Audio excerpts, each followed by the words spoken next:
apa pernah? Coba. Assalamualaikum warahmatullahi wabarakatuh. Pak Haji, sebelumnya perkenalkan, nama saya Andi Abdi Gunanto, asal dari Kota Makassar, sekarang domisili Cikarang. Ya. Nah, sebenarnya secara ilmu yang dibahasakan di dalam YouTube itu saya sudah pakai semenjak kuliah, Pak Haji. Itu adalah celana dalam terbalik. Udah meraktekin di waktu kuliah? Kuliah. Di 2000, dulu kuliahnya di daerah mana? Di Pelayaran, di AMI Makassar. Oke. Nah, itu 2000. Itu dapat dari mana, Bos? Kalau boleh tanya, Bos. Dapat dari ilmu? Kawan, saya tidak tahu, hanya nyeletuk pakai celana dalamnya terbalik. Saya nggak tahu apa manfaatnya. Ketika Pak Haji ngomong bahwa Anda akan jarang tertipu. Nggak mungkin. Itu real. Oh, real. Tepuk tangan dong. Jadi kalau kita pakai celana dalam dibalik dan BH dibalik, walaupun di investasi kita bodong, kita doang yang nggak bodong, yang lain dibodongin. Kok gitu? Iya. Itu fakta, Bapak Ibu. Betul. Betul fakta. Betul. Tepuk tangan dong. Wow. Saya jujur pernah yang namanya kipas-kipas sate, cari ilmu di Banten, di mana-mana, ikut sama Pak Kiai, Kiai bodong atau Kiai beneran, itu udah pernah saya lakukan, Pak Haji. Cuman saya minta adalah kekayaan. Karena apa? Ada 3 permintaan saya nanti yang saya ajukan dengan Pak Haji, mudah-mudahan kabul, amin. Pasti. Nah, kembali ke persoalan celana dalam dibalik. Celana dalam terbalik, alhamdulillah saya datang ke sini itu sebenarnya hari Selasa. Hari Selasa nanti, tapi terima kasih saya dengan Pak Juli Kasmo yang undang saya secepatnya, itu tanpa ragu lagi. Uang cicilan saya pakai sedekah. Anak saya sudah nunggak berapa belas bulan, pesantrennya tidak bayar, sampai hari ini belum bayar, dan dia sudah mau kena skorsing. Mobil saya belum bayar, saya pakai sedekah. Saya niatkan sedekah. Istri saya rumahnya sudah 2 bulan tidak terbayar. Nah, apa pembuktian yang saya harus katakan dengan Pak Haji hari ini, bahwa ternyata pakai celana dalam itu, tadi di mobil saya ditelepon sama debt collector, Pak Haji. Tapi ilmu selangkangan atau ilmu cium-ciuman itu belum ngerti. Baru celana dalam yang terbalik. Sudah lewat jatuh tempo, mobil saya udah berapa puluh hari. Ternyata debt collectornya itu atau tukang tagihnya Pak Haji kan sering kasar-kasar tuh. Ini nggak ada kasarnya sama sekali. Nggak ada. Tepuk tangan dong. Wow. Karena di otak saya itu, Pak Haji, bagaimana caranya saya harus dapat beliau, sampai saya mau tahajudkan sedekah, dibawa, diminta doain apa semua, saya mau lakukan. Saya ngelihat testimoni Pak Haji Marco. Pak Haji Marco 7 bulan saya berani juga jabanin, mau sedekah ekstrim pun berani, yang penting Pak Haji garansi bisa kembali. Ternyata betul apa kata Allah, itu yang kurang bersyukurnya saya. Tepuk tangan dong, luar biasa. Ini mungkin saya beruntungnya ketemu Pak Haji malam ini, saya udah kena sentil. Selama ini saya kurang bersyukur sama Allah. Nanti saya betul-betul terjepit datang ke Pak Haji, mungkin ini adalah salah satu cara pendekatan dengan Allah lewat Pak Haji. Tepuk tangan dong, luar biasa. Wow. Yang terjadi lagi, pikiran saya nggak tahu Pak Haji kok bisa baca. Saya jujur ngantongin uang 100.000 hari ini, itu saya mau tukar dengan duitnya Pak Haji.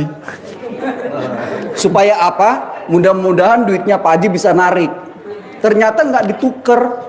Beliau ngasih tadi 100.000. Langsung terus, lah Pak Haji kok bisa baca pikiran saya ya? Tujuan saya yang kedua itu. Yang ini 100.000 uang saya pribadi, saya mau tukar dengan uangnya Pak Haji dengan tujuan apa? Mudah-mudahan narik. Pasti. Itu. Pasti. Nah, itu pembuktian secara nyata dan pikiran saya kebaca dengan beliau. Kembali ke persoalan inti saya, Pak Haji, ada statement-statement yang saya ragukan secara logika, meskipun Pak Haji menerapkan ilmu-ilmu di luar logika. Iya. Pertama adalah saya mendapat informasi tidak usah kerja. Jangan. Agama apapun, orang bodoh apapun, orang sepintar apapun, kalau ia mau mendapatkan kekayaan harus bekerja. Ya. Agama manapun. Ya, itu namanya ngejar rezeki. Yes. Ini Pak Haji punya instruksi, punya guidance, punya ilmu, tidak usah kerja. Rezeki ngejar kita. Yes. Pertanyaan saya, selama ini kan saya ada network Pak Haji, sambil juga ada kerja serabutan lah. apakah nanti saya betul-betul murni bekerja atas instruksi Pak Haji atau meninggalkan pekerjaan-pekerjaan yang lainnya? Aku apa kata prasangka hambaku, kata Allah. Kalau hambaku yakin, aku juga yakin. Kalau hambaku ragu-ragu, aku juga ragu-ragu. Nah, masnya yakinnya yang mana? Siap. Kalau saya yakinnya sambil kerja Pak Haji, oke. Contoh ya Pak, kan saya bukan kiai, saya SD Impres. Ada di zaman Nabi, gurunya kiai, muridnya juga kiai. Siapa namanya tuh? Nah, kiai muridnya bilang sama kiai gurunya, kiai guru, saya mau bekerja di perkebunan anggur, karena kalau saya tidak bekerja kiai guru, nanti saya nggak bisa makan anggur. Kata gurunya kiai juga, ya udah karena pilihan kamu bekerja, ya sudah kamu bekerja. Kiai guru nggak mau ikut saya bekerja, enggak, karena saya yakin tanpa bekerja juga saya bisa makan anggur. Gimana caranya kiai guru? Kamu belum nyampe ilmunya, kamu kerja dulu aja di perkebunan anggur. Nah, si muridnya ini yang kiai kerjalah di perkebunan anggur. Sorenya dia dibayar dengan anggur. Nah, karena dia mahabbah sama gurunya, si kiai ini dibawalah anggurnya ke rumah kiai. Dia ngomong sama kiainya guru, kiai guru, ini anggur buat kiai guru. Coba kalau saya tidak bekerja di perkebunan anggur, kita nggak bisa makan anggur kiai guru. Kata kiainya, iya. Kata gurunya kiai, iya, iya. Terakhir udah dia nggak ngomong lagi. Sayang, saya dari tadi nggak kerja, saya dari tadi di rumah kan. Ini saya bisa makan anggur. Intinya apa? Keyakinan yang mendorong kita cepat terkabul. Jadi yakin dulu. Tanpa bekerja pasti bisa makan anggur. Siap. Nah gitu, kayak saya juga begitu. Buat apa Bu, kita harus buka lapak sapi di pinggir jalan? Udah ganggu masyarakat jalan, udah aduh ganggu deh. Saya jualannya di sini nih, di kandang aja duduk manis. Kita bisa laku sapi yang harganya 150 juta, kita bisa laku 12 ekor. Tepuk tangan dong, luar biasa. Tidak ada orang jual sapi yang istilahnya harganya 150 juta 12 ekor. Paling lakunya 1, 2. Nah, kelebihannya nih bos, ini perhatiin. Tidak ada yang beli sapi 150 juta yang harganya sapinya ditawar, nggak ada. Yang harga sapinya milih, karena beli 150 juta dia milih. Aku mau yang putih ya, aku mau yang merah, nggak ada. Kenapa? Karena pembelinya nggak datang kemari. Dia mau ngapain milih? Orang hajat gue udah terkabul, nggak penting gue milih. Yang penting lo potong aja. Ketiga nih, sapinya tidak dibawa pulang ke rumahnya. Di mana-mana orang beli sapi yang murah 17 juta, sapinya dibawa pulang, pamer sama tetangga. Makanya gue nggak level pasien begitu. Kalau lo mau ya potong sini, kalau nggak mau ngapain gue nganter-nganter, repot-repot. Karena kalau kita nganter sapi ke rumahnya, aduh pegelinu, ya kan? Nah, mau saya bos, gurunya bisa, muridnya juga harus bisa. Siap. Jualan tanpa ditawar, jualan tanpa milih, jualan tanpa diambil barangnya. Jadi transaksi aja. Nah, terakhir ya. Bapak dan Ibu jangan prinsip kita harus bekerja kalau mau cari uang. Ucapan adalah doa. Bener loh, Ibu harus bekerja untuk cari uang. Jangan dong. Uang ngejar kita, PO ngejar kita, order ngejar kita. Jangan takut kita istilahnya buka konsultasi privat di atas kandang embe. Ini kan di atas kandang embe, bukan embe. Nanti mana ada konsultasi di atas kandang embe, nanti nggak ada pesertanya Pak Haji. Lah ini banyak.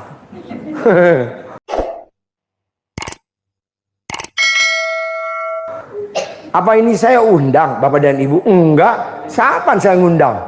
Saya nggak ngundang. Bapak dan Ibu mau datang sendiri. Betul. Tapi yang namanya seminar-seminar pencerahan, seminar per seminar, multi level marketing, seminar-seminar apa, kan dia bikin undangan. Yes. Bahkan pendaftaran bayar 100.000 Yes. atau 200.000 Yes. atau seminar bayar 500.000. Yes. Ini kan nggak bayar, Yes. dikasih. Ini pengobatan apa? Terus kedua nih Pak, terakhir ya, di mana-mana kalau seminar itu spesialis. Misalkan kita seminar utang, yang diomongin utang aja. Misalkan seminar riba, riba aja. Seminar usaha, multi level marketing, ya multi level. Kalau ini enggak loh. Ya rumah tangga ada, ya utang ada, ya piutang ada, yang lumpuh ya ada. Apalagi tuh, yang pengen jual rumah ada. Bahkan yang dahsyat, alat kelamin nggak bisa ngaceng ada. Obatnya apa? Centong juga. Jadi tuh centong saya buat manggil duit bisa, buat ini bisa. Bahkan yang dahsyat, saksinya Haji Marco, saksinya Pak Bambang Anco. Saya punya pasien rumahnya di Bekasi, hamilnya prematur, baru 6 bulan, bayinya lahir. Karena baru prematur 6 bulan, jadi bayinya nggak napas, meninggal. Taruhlah di ember. Adalah tukang belau dari Kerawang. Tahu kan belau, jual belau tuh? Ya. Dia tanya, itu ada apa rame-rame? Oh, ada orang meninggal, anak kecil baru lahir prematur meninggal. Punya centong nggak? Punya. Mana centongnya? Itu centongnya cuma ditepuk-tepuk doang. Tuk tuk tuk, bangun ya, bangun ya. Tamu-tamu udah banyak, bangun. Ayo dong bangun. Udah banyak nih tamu-tamu. Itu bayi yang 6 bulan. Oh, sampai hari ini bayinya masih hidup.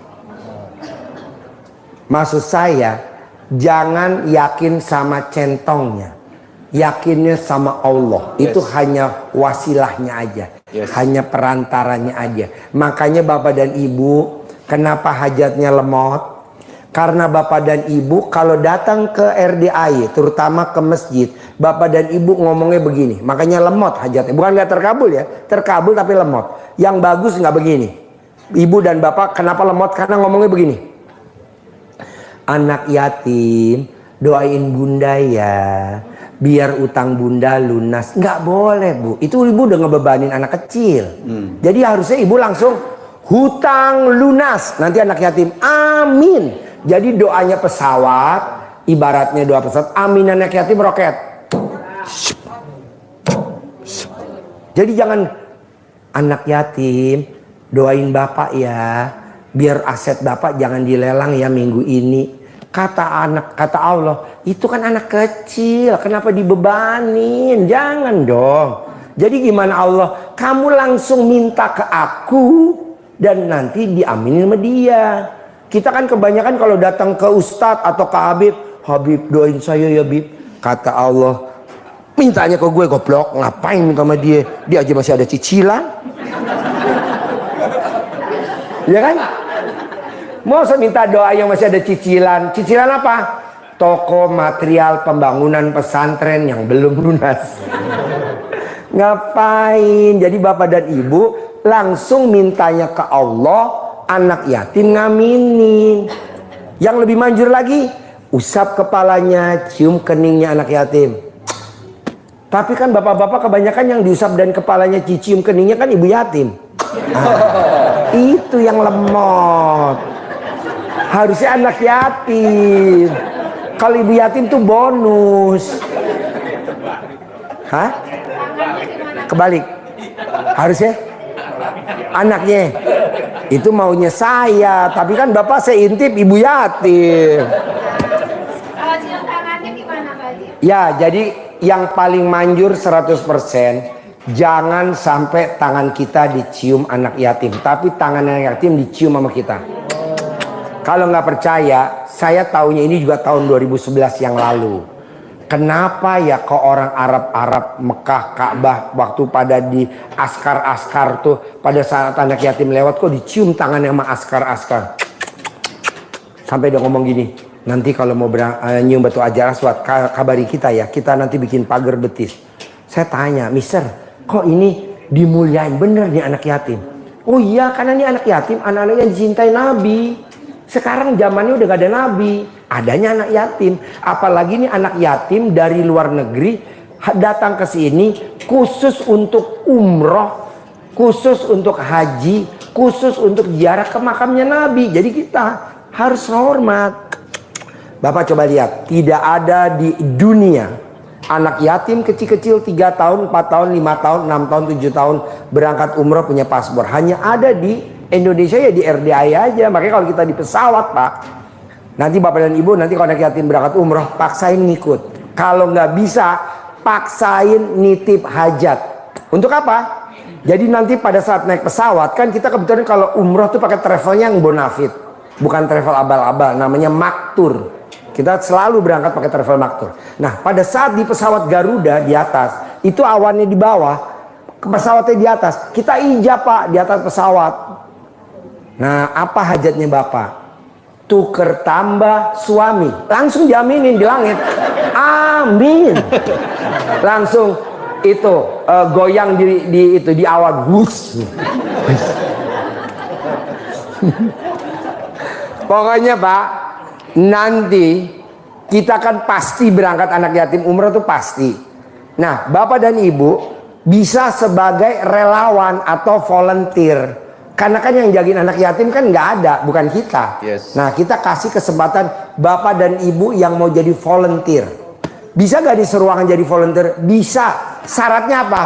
Hanya punya alat kelamin doang. Ya dong, kalau nggak punya alat kelamin nggak boleh ngikut kan? Karena kan disortir di sana, dipas. Nah, Pak Haji aku mau jadi volunteer dong, mau dampingi anak yatim umroh. Bisa, gampang itu mah. Yang penting Bapak dan Ibu yakin dulu, pasti saya kepilih jadi pendamping anak yatim umroh. Kedua, kalau Bapak dan Ibu nggak bisa berangkat umroh bareng anak yatim, Bapak dan Ibu minimal bisa nganterin dia sampai bandara. Sampai dia dadah, sayang, sayang, sayang. Ketiga, Bapak dan Ibu bisa sedekah patungan untuk jajannya dia di Mekah dan Madinah. Berapa Ji? Bebas, namanya anak kan jajan kan, namanya anak kecil-kecil. Jangan anak kecil, Bapak Ibu aja kalau umroh aja jajan ke pasar apa namanya? Pasar Seng, ya kan? Ke itu King Abdul Aziz ada tuh apa namanya tuh, ya kan jajan terus nanti di Jeddah makan bakso, ya kan? Bakso. Nah, nanti kita gitu. Kita tulis nama Bapak dan Ibu yang ikut sedekah patungan, nanti diijab di Mekah, di depan Madinah. Pasti terkabul, tidak pernah meleset 100% terkabul. Ji, kalau nunggu umroh kayaknya kelamaan deh Ji. Gue pengen cepet terkabul. Yang di depan mata apa? 1, sedekah subuh jangan bolong. Paksain.